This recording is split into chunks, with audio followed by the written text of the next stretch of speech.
So guys, we're going to jump over to South Africa now. We're going to talk about this, and to be honest, I'm actually quite surprised that news.com.au is actually talking about this.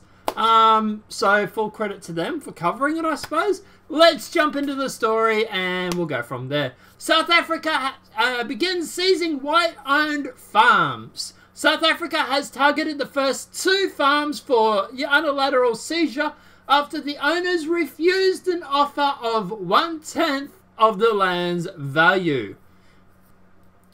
I wonder why they refused the offer. If you own a car that's worth $10,000 and someone comes up and offers you $1,000 for it, I'd probably refuse the offer too, wouldn't you? Just saying, you know, that might be why they refused the offer, but let's jump into it. The South African government has begun the process of seizing lands from white farmers. Local newspaper City Press reports 2 game farms in northern province of Limpopo, I might be mispronouncing, are the first to be targeted for unilateral seizure after negotiations with the owners to purchase the properties stalled. While the government says it intends to pay the owners Gandia Boderi, you might be mispronouncing, they wanted 200 million rand, or roughly 18.7 million for the land. They began offering just 20 million rand, which is 1.87 million. Notice that hereby is given that the terrain inspection will be held on the farms on the April the 5th, 2018 at 10 AM in order to conduct an audit of the assessment of the handovers of the farmers' keys to the state. A letter sent to the owners earlier this year. Aklam Bolarendi, I might be mispronouncing, obtained an urgent injunction to prevent eviction until the courts had ruled on the issue, but the Department of Rural Development and Land Affairs is opposing the application. What makes the Aklan case unique is that they apparently were not given the opportunity to first dispute the claim in court. As the lawyers required, Agro SA union spokeswoman Emile Crosby told the paper. It comes as South African government pushed ahead with plans to amend the country's constitution to allow for exploration of land without compensation.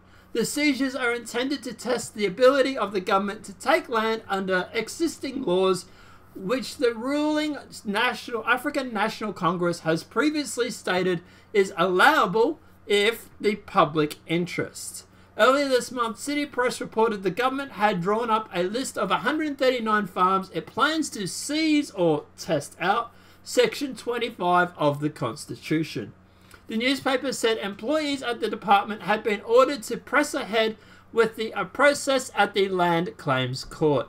If the seizure goes ahead, it would be the first time in the states refused to pay market value for the land since the end of the apartheid in 1994. The ANC has followed a willing seller, willing buyer process to distribute white-owned farms to blacks. In 2017, the government audit found that white people own 72% of the private farmland in South Africa. According to the 2011 census, where about 4.6 million white people in South Africa account for 8.9% of the population. ANC spokeswoman Azidi Kawada, I might be mispronouncing, will not reveal the details of the farms targeted and attempt to play down the investor fears, saying that proposed seizures were tied to addressing the injustice of the past. Over the time, I think the markets as well as our investors will appreciate what we are doing is creating policies, certainly, and creating the conditions for future investments, told the City Press. Uniform, I might be mispronouncing, a civil-led rights... Afriform, I might be mispronouncing, a civil rights group representing the white Afrikaner majority, subsequently released what it claimed to be a leaked list of 190 farms being circulated in the department, inviting farmers to check out if they were on it and ask if them to get in touch so that we can prepare for a joint legal strategy. A document hit back with department spokeswoman Linda Page telling News 24 the list was fake, We do not know where they got it from, she said. There is no truth to this document. Okay. I would more incline believe the document over a person from the government at the moment, considering the fact that they seemingly have lied every step of the way. But, you know, I would, yeah, if you're on this list, I would contact the lawyers, really. News 24 editor-in-chief Andrea Bolson, might be mispronouncing, slammed AfriForum for disgusting fear-mongering in the highest degree. While AfriForum take actions against Deputy CEO Ernest Rhodes for distributing fake news, he tweeted, will they apologise? We will need cooler heads, not arsonists in this debate. Seems like someone got caught with their hand in the cookie jar and they're quite pissed off for AfriForum for releasing the information. On Sunday, Mr. Rose tweeted that the two farms, Salah and Lincoln, were the first two names on the AfriForum's list. Oh, that's interesting, isn't it? So this list is fake, right? But the first two names on the list were the first two farms seized. I wonder how many names we have to get through the list before they start admitting that the list might actually be real. You know, if they start going through and they start knocking off the first 5 out of 5 lists, yeah, I'd probably say this list is a lot more credible than I already think it is, which is pretty damning. But let's jump into it. Let's get going. So the debate about authenticity of the list is settled then, he said. We hope that we have the gravity of the state's plans for exploitation is understood and that people will see through the dishonest of the Department of Land Reform and Rural Development. We hope the attempts to discredit the legitimacy of the list have now been proven to be malice for good. We shouldn't be misled by those who sing Kimbawa while the state is planning to expedite property. Agro South A had described Uniform's release of the list as irresponsible and inflammatory. Notice they didn't say it was fake though, did they? Saying that cursory background research showed several inaccuracies, including the number of farms were joint venture co-owned by black people. Are you still planning on seizing the properties on the farm list? It's a great deflection, but yeah. But anyway.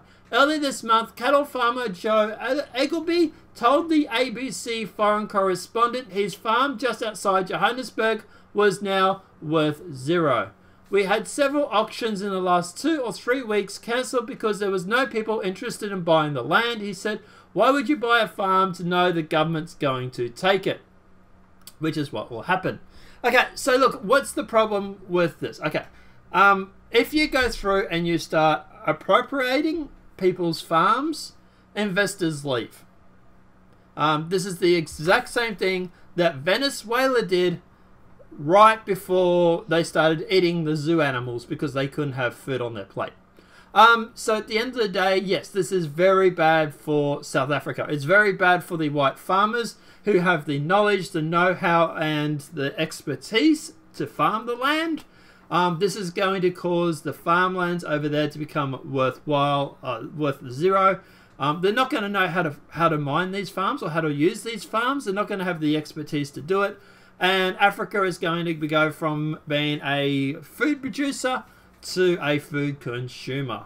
We've already started seeing that already, but it's about to get a whole lot worse. So at the end of the day, yeah, that in itself is a bad angle. Also, the fact is that if you go through and start expediting people's lands and stuff like that, investors leave, they go to different countries, all of a sudden no investors in your country and things dry up. And you head towards a recession like Venezuela. This is what happened to Venezuela. And at the end of the day, yeah, this is just bad all around. It really is bad. Look, you know, I know there's a conspiracy theory at the moment where people are claiming that the elites are trying to deliberately do this because they want more migration into Europe.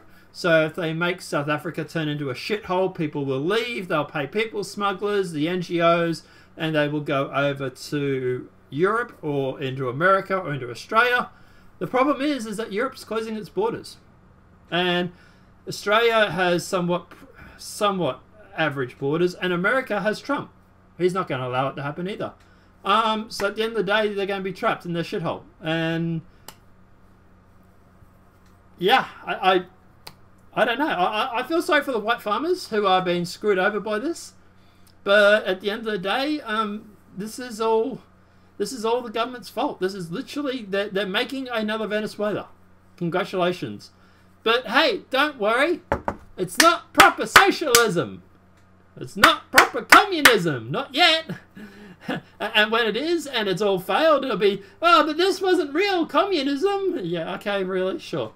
Because, I don't know, let me know your thoughts in the comment section below. Do you think that South Africa is heading down the road of Venezuela? Do you think that South Africa is going to turn into a giant shithole more than it already is? Or at the end of the day, do you think they're going to be able to save South Africa? If I was a white farmer in South Africa, I'll be leaving. I don't know, maybe Australia needs to step up and start taking some of these white South Africans. Let me know your thoughts in the comment section below. If this video has been helpful, please smack a like. If you're new to the channel, welcome and subscribe. Apart from that, guys, I'll see you in the next demonetized video from YouTube. Have a great night and enjoy.